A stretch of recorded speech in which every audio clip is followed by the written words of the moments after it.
Pertama mungkin saya ingin menyapa dulu Prof. Dr. Jumadi, Dekan Fakultas Ilmu Sosial Negeri, Ibu Dr. Rahmi Afianur. Benar Bu, kita belum lama ya berjumpa ya, juga di dunia maya.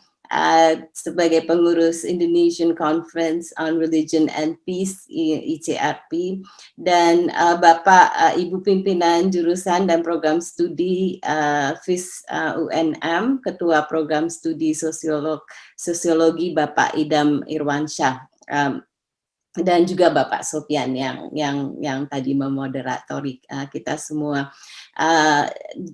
para narasumber, dan tentunya teman saya yang terkasih, Prof. Dr. Musda Mulia. Saya sebetulnya sangat menghormati beliau, dan menurut saya kira juga idola saya. Kita sama-sama feminis yang berjuang di dunia akademisi, juga berjuang sebagai aktivis, dan biasanya menurut observasi saya para feminis itu sangat kohesif, sangat bekerja sama di bidang masing-masing ya, dan ini adalah suatu nilai yang luar biasa. Seandainya para politikus kita juga bisa bekerja sama seperti para feminis, saya kira dunia ini akan damai. Jadi saya bersyukur dan berterima kasih sekali atas undangan ini. Saya akan memaparkan beberapa slide supaya mudah untuk mengikutinya. Saya kira saya sudah dijadikan co-host ya, jadi saya coba untuk keluarkan slide saya ini supaya Bapak Ibu dengan mudah mengikuti pemaparan saya.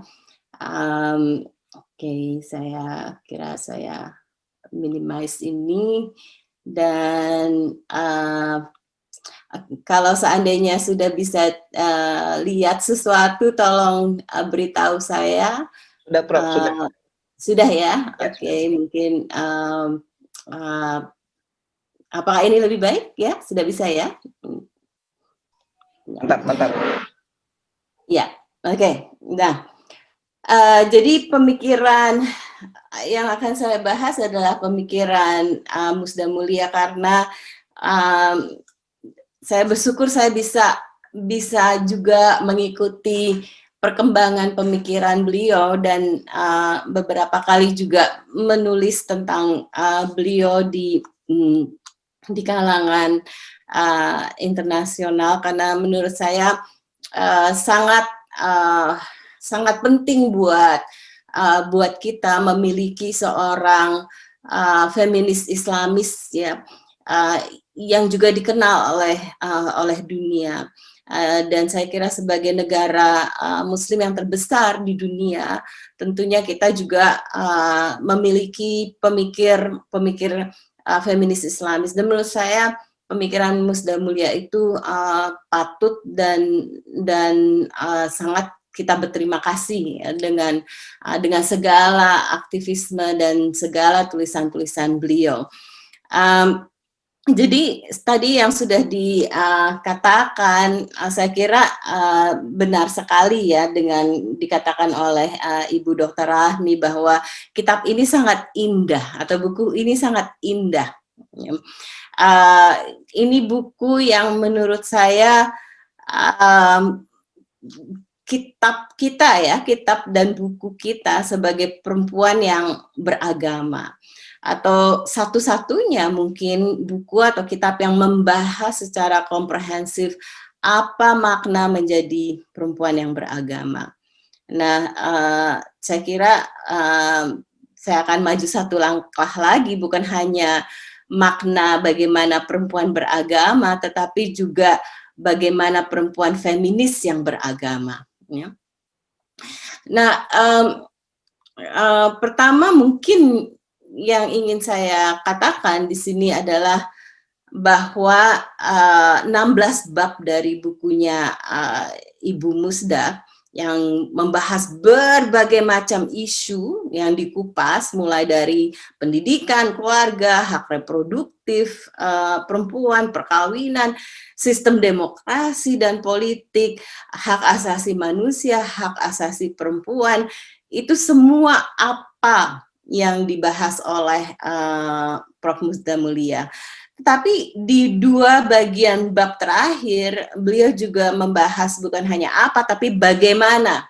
Bagaimana kita mewujudkan yang disebut dengan agama yang egaliter. Ya.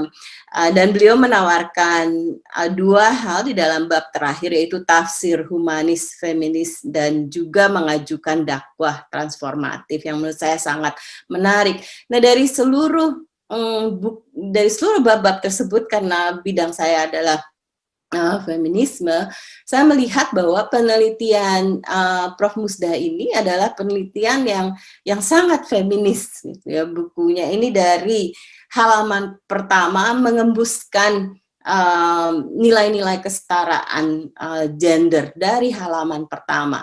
Nah, jadi kalau kita misalnya bahas apakah benar ini penelitian feminis atau bukan, ya, karena di dalam diskursus internasional misalnya banyak yang mengatakan bahwa apakah itu bisa dipertanggungjawabkan. Menurut saya bisa dipertanggungjawabkan, karena pertama, perumusan metodologis dan epistemologisnya itu berdasarkan refleksi pengalaman dan perjuangan mewujudkan kesetaraan gender. Dan ini yang memisahkan penelitian feminisme dengan penelitian ilmu-ilmu lain, karena metodologi dan epistemologinya itu harus refleksi pengalaman.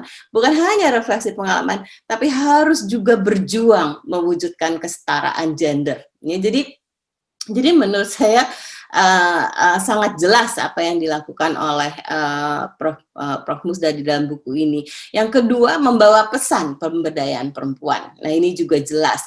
Tapi yang bukan hanya pesan, tapi juga yang mengganggu pengetahuan mapan.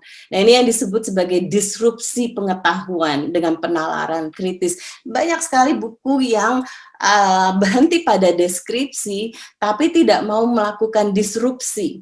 Nah, perbedaannya dengan penelitian feminis adalah bahwa dia berani dan mau melakukan disrupsi pengetahuan, ya, dan disitulah penalaran kritis bekerja. Yang ketiga adalah melibatkan teori feminis dan praksis. Nah, ini juga sangat jelas di dalam buku tersebut, karena selain juga memaparkan teori-teori feminisme tentang tubuh, tentang pendidikan, tentang hak reproduksi dan sebagainya, tetapi juga praksis. Nah, praksis ini yang saya garis bawahi, karena Bu Musda Mulia ini, sebagai kita ketahui, adalah seorang aktivis juga, ya. Selain jadi ada satu kaki di akademisi dan ada satu kaki di dunia aktivisme. Dan inilah yang juga memisahkan para peneliti feminis dengan yang lainnya, karena sifat aktivisme itu, ya. Dan kita mungkin sebagai feminis sangat bangga bahwa kita bisa melakukan dua hal tersebut dan dituntut untuk melakukan dua hal tersebut, karena kita dituntut untuk melakukan perubahan sosial. Nah, yang keempat adalah bahwa yang menarik dan juga bisa saya katakan ini penelitian feminis, karena beliau mempertanyakan, mengajukan pertanyaan-pertanyaan baru tentang kehidupan perempuan dan kelompok lian. Nah, kelompok lian, kelompok termarginalisasi. Jadi berarti beliau juga menginclude semua pembahasan, tidak mengeksklud kelompok-kelompok tertentu. Dan yang terakhir, menghasilkan pemaknaan baru yang kaya.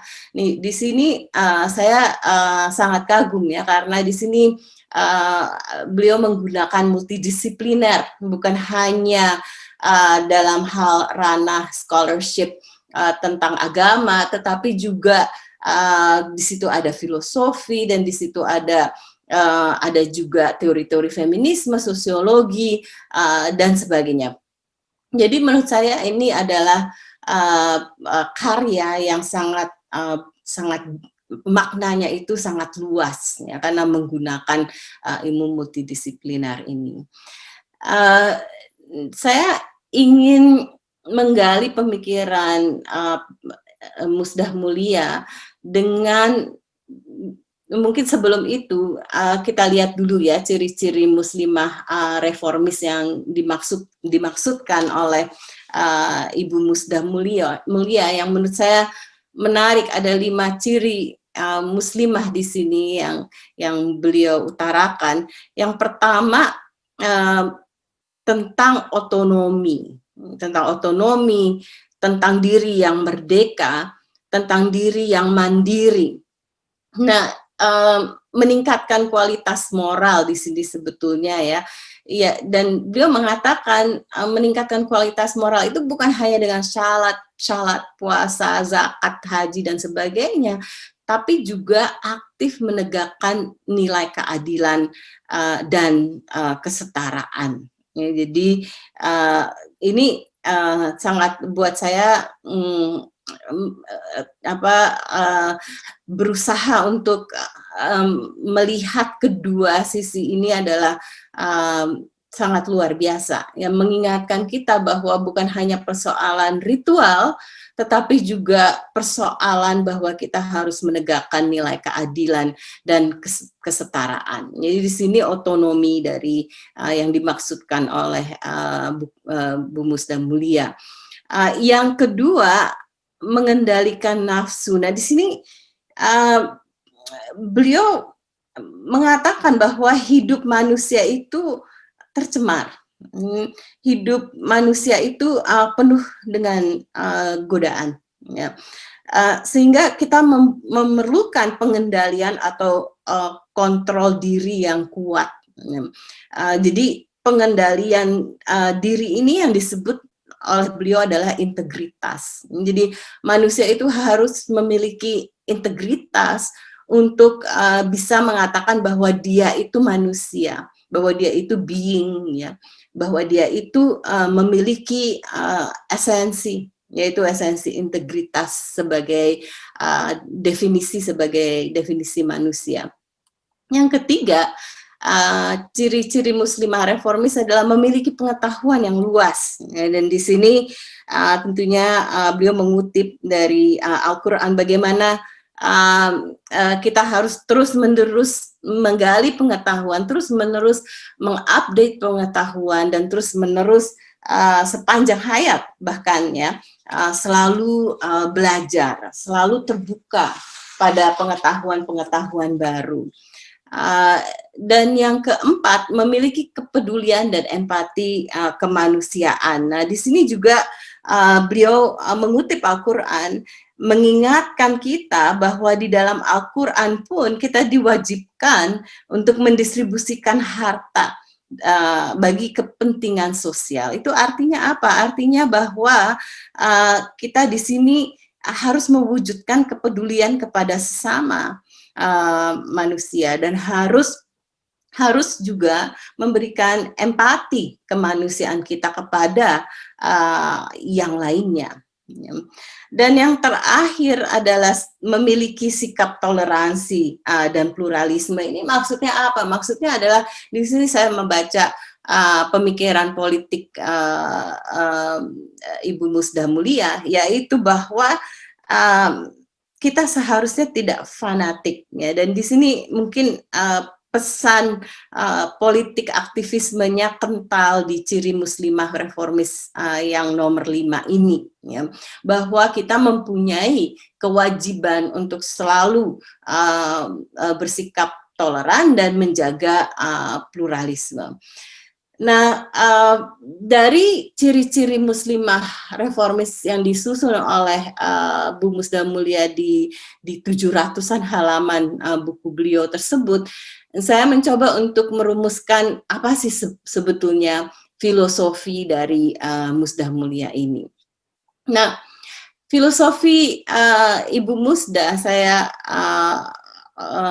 menganggap yang pertama adalah berpikir kritis dan rasional, ya. Berpikir kritis dan rasional, manusia yang otonom.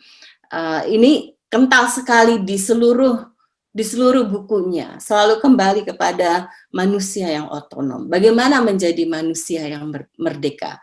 Nah, menurut beliau menjadi manusia yang merdeka adalah manusia yang kritis, manusia yang berani untuk mengajukan pertanyaan yang mungkin pertanyaan yang sulit, ya, pertanyaan yang mungkin tidak mengenakan, tetapi itulah ciri manusia yang merdeka. Dan tentunya ini sulit buat seorang feminis Islamis, ya, beda mungkin dengan saya. Bagi seorang feminis Islamis, dia harus menyeimbangkan bahwa yang pertama dan utama adalah menghayati dan mengamalkan inti ajaran agama Islam, dan bagaimana itu bisa diseimbangkan dengan menjadi manusia yang merdeka. Dan Ibu Musda mendapatkan jawabannya bahwa dengan mengamalkan esensi tauhid, dengan mengikuti dan menghayati agama, kita menjadi manusia yang merdeka. Jadi formulasi itu yang menurut saya sangat menarik, karena nggak banyak pemikir-pemikir feminis Islamis yang bisa mencari formulasi itu, ya, bahwa dengan menghayati dan mengamalkan itu artinya kita menjadi manusia yang merdeka. Sehingga Bu Musda mengatakan manusia yang otonom itu penting. Yang kedua, filsafat Musda Mulia ini yang menarik bagi saya adalah bahwa hak asasi manusia dan hak asasi perempuan itu bersumber dari semangat Islam. Dan ini tentunya bukan sesuatu yang bukan sesuatu yang aneh, karena di banyak pembahasan Islamic feminism selalu, misalnya dari pemikiran Badran, ya, Margot Badran, beliau juga mengatakan di 2008 bahwa apa yang disebut dengan gender equality, kesetaraan gender, dan social justice, keadilan sosial, itu ada di dalam ide-ide core ideals of Islamic feminism. Jadi ada di dalam ide-ide feminisme Islamis yang menurut Margot Badran itu artinya juga berkontribusi kepada promosi human rights, ya. Jadi saya kira kita juga sudah melihat gitu di mana di dalam spektrum feminisme Islamis Musda Mulia berada. Jadi dia berada di dalam spektrum yang seluruh kajian-kajiannya juga ikut mempromosikan hak asasi manusia. Jadi ini poin yang kedua ini juga menurut saya adalah jalan yang sulit, ya, untuk dilalui sebagai seorang perempuan feminis dan juga Islamis. Yang ketiga tentunya dia adalah menurut saya feminisme Islamis, ya. Kenapa? Karena beliau mereformasi, menginterpretasi, dan membangun pengetahuan yang berkeadilan gender. Ini adalah ciri-ciri feminisme Islamis, selalu mereformasi, selalu mereinterpretasi, selalu membangun pengetahuan yang baru, memberikan makna yang baru, yang berkeadilan gender. Dan kita lihat bahwa di dalam misalnya studi Islamic feminism, kita melihat bahwa ada dua hal yang menurut saya kalau kita mengikuti pemikiran Islamic feminism, yaitu ada yang berdasarkan pada refleksi transnasional, yaitu tentunya nama-nama yang telah kita ketahui, ya, nama-nama seperti Asma Barlas, misalnya nama-nama seperti Umaymah Abu Bakar, misalnya nama-nama seperti Kecia Ali, misalnya, semua itu beranjak berfokus pada transnational feminism. Lalu tentunya ada Islamic feminism yang berangkat dari dari refleksi nasional. Nah, Bu Musdah ini masuk di dalam refleksi nasional karena banyak tulisan-tulisan beliau adalah tulisan-tulisan yang mengangkat persoalan-persoalan yang berada di Indonesia. Tetapi yang menarik buat saya, mungkin kali yang harus dilakukan banyak pengkajian adalah bahwa tulisan-tulisan Musda Mulia itu tidak jauh misalnya dari critical thinking yang dilakukan misalnya oleh teman-teman di Malaysia dengan pergerakan musawah misalnya. Karena kita tahu pergerakan musawah ada pergerakan tentang kesetaraan. Mereka masuk di dalam produksi pengetahuan yang membangun pergerakan Muslim di ranah kesetaraan gender. Misalnya bisa kita katakan Ziba Mir Husaini misalnya ada di dalam situ, ya. Dia adalah seorang saya kira Iranian Inggris, ya, dari Iran dan Inggris. Seorang antropolog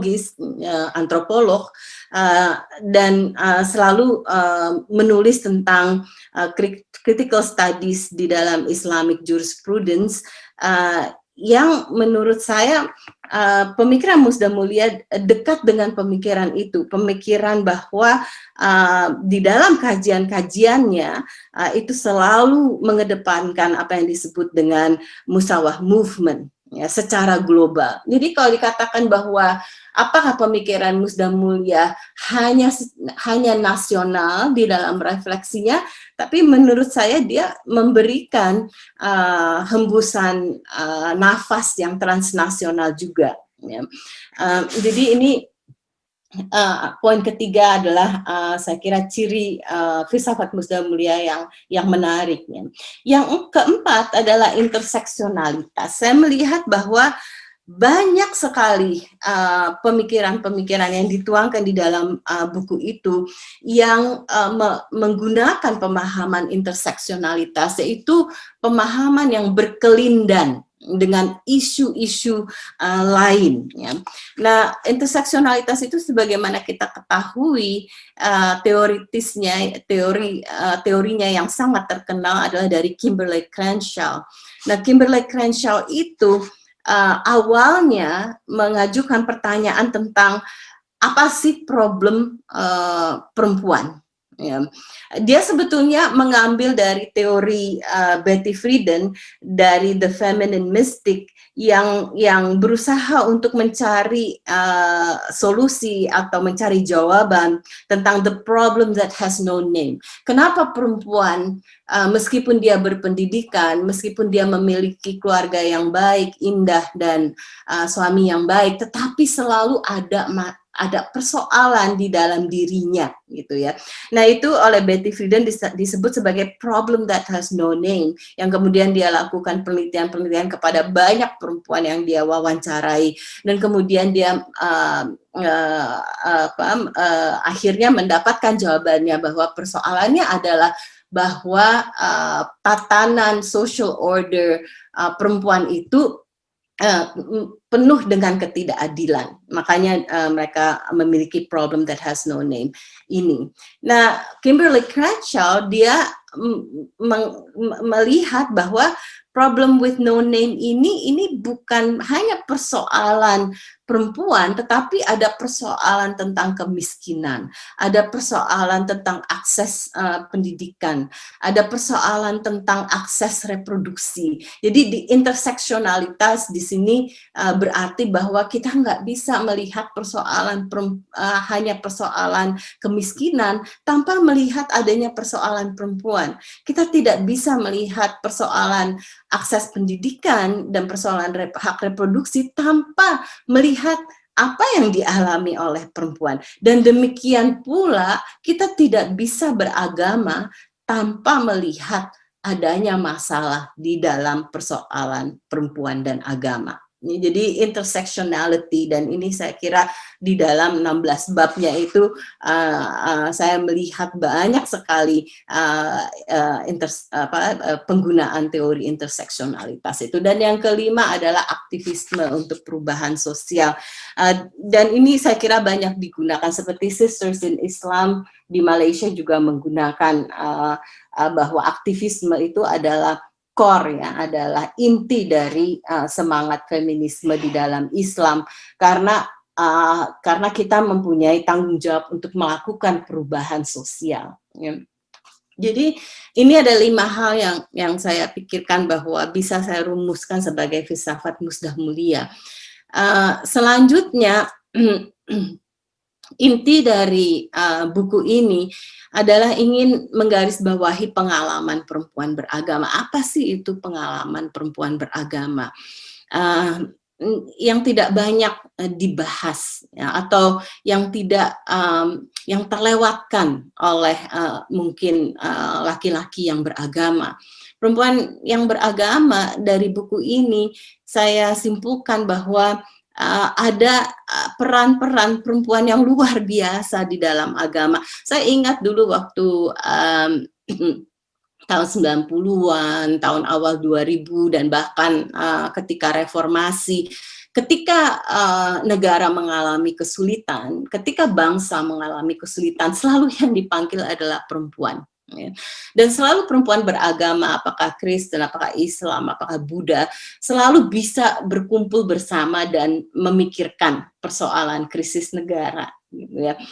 Dan terus berulang kali itu di dalam sejarah ditunjukkan, gitu, apakah dalam kemerdekaan, apakah dalam melawan kolonialisme, apakah di dalam reformasi. Tetapi ketika perempuan membantu dan selesai mengatasi persoalan itu, ya, selalu kemudian terlupakan.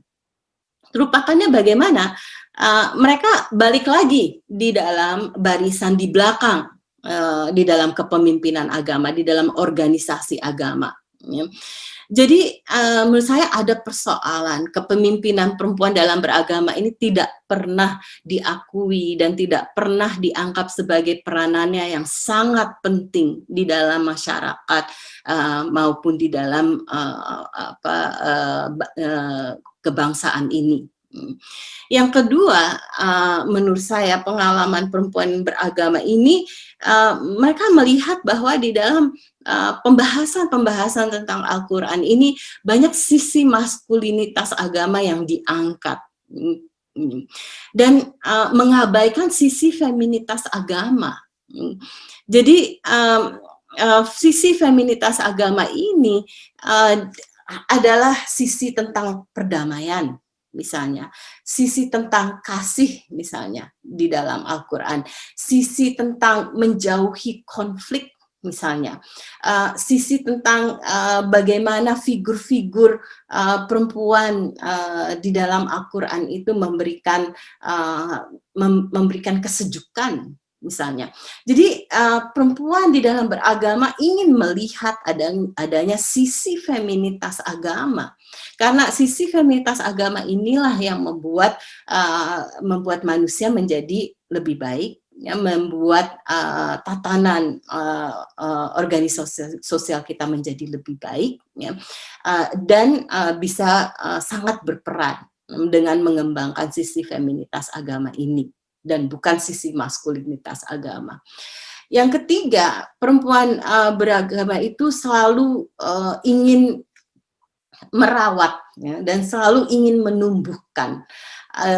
Dan kita tahu bahwa di dalam Al-Quran itu ada bagian di mana ritual keluarga itu sangat dipentingkan Ya, apakah itu perkawinan, apakah itu kelahiran, apakah itu bagaimana hubungan suami istri, bagaimana perceraian, dan sebagainya, seksualitas dan seluruhnya. Jadi ritualitas yang berdasarkan domestic sphere, ranah domestik itu sangat sangat sangat sangat banyak dibahas di dalam Al-Quran. Sehingga bagi perempuan adalah bila itu adalah domestic sphere, itu bagian dari kehidupan kita yang dibahas sebagai perempuan, maka perempuan ingin lebih banyak ada untuk menafsirkannya gitu. Jadi perempuan harus diberikan bagian yang besar dan penting untuk bagaimana menafsirkan kehidupan mereka sebagai perempuan di dalam domestic sphere ini.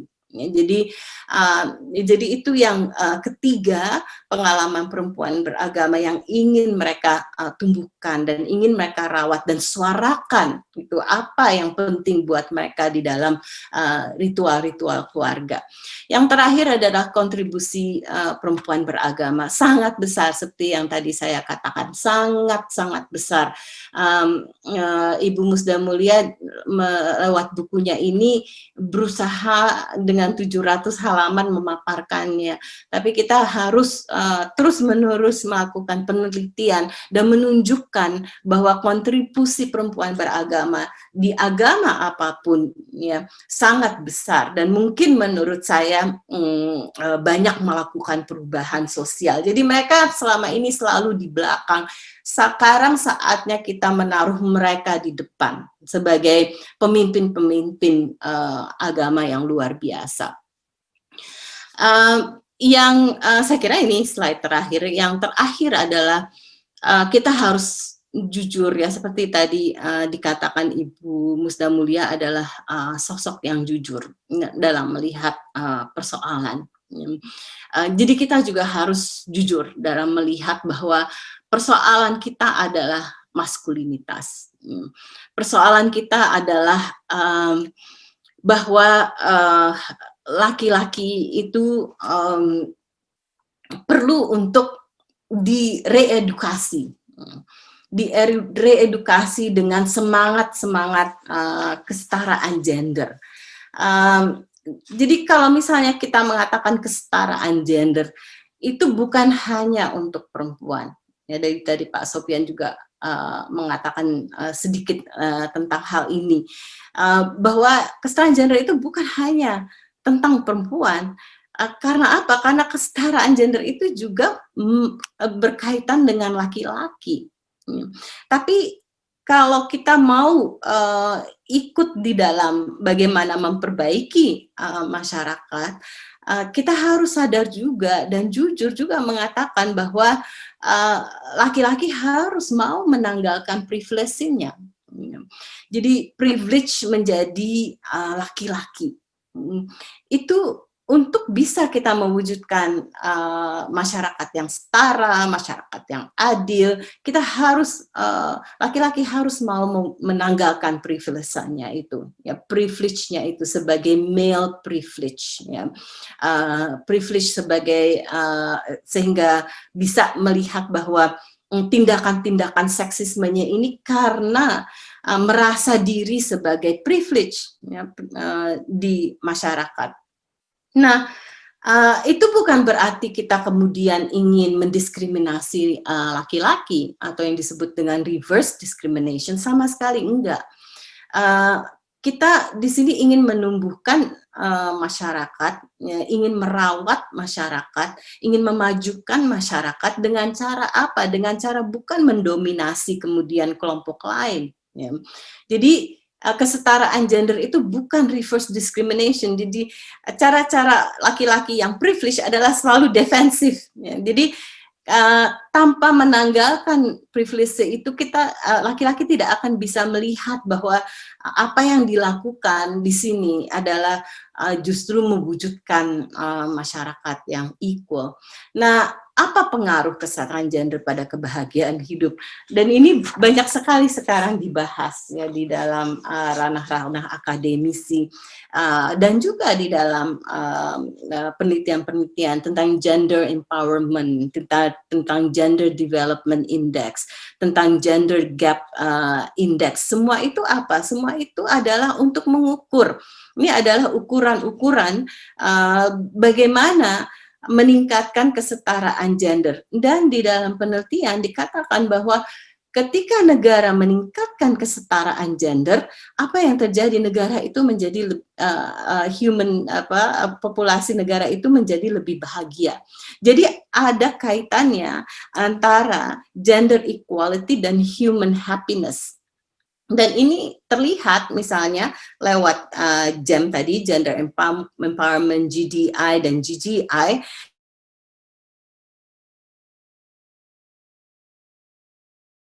Norway, Finlandia, Sweden, dan New Zealand misalnya. Mereka adalah negara-negara yang bahagia karena mereka mempunyai indeks gender equality yang tinggi. Nah, bahagia kenapa? Bahagia adanya kesetaraan di antara kehidupan domestic sphere antara laki-laki dan perempuan, adanya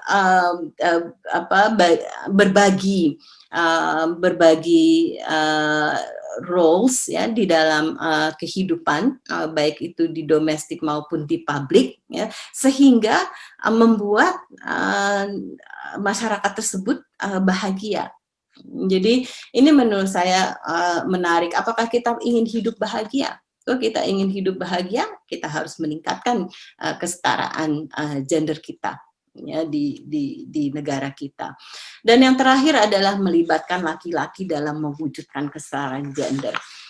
Laki-laki mau tidak mau, bila ingin hidup bahagia, bila ingin melihat bahwa dunia ini damai, harus ikut di dalam perjuangan ini, ya, perjuangan bahwa kita harus mengubah cara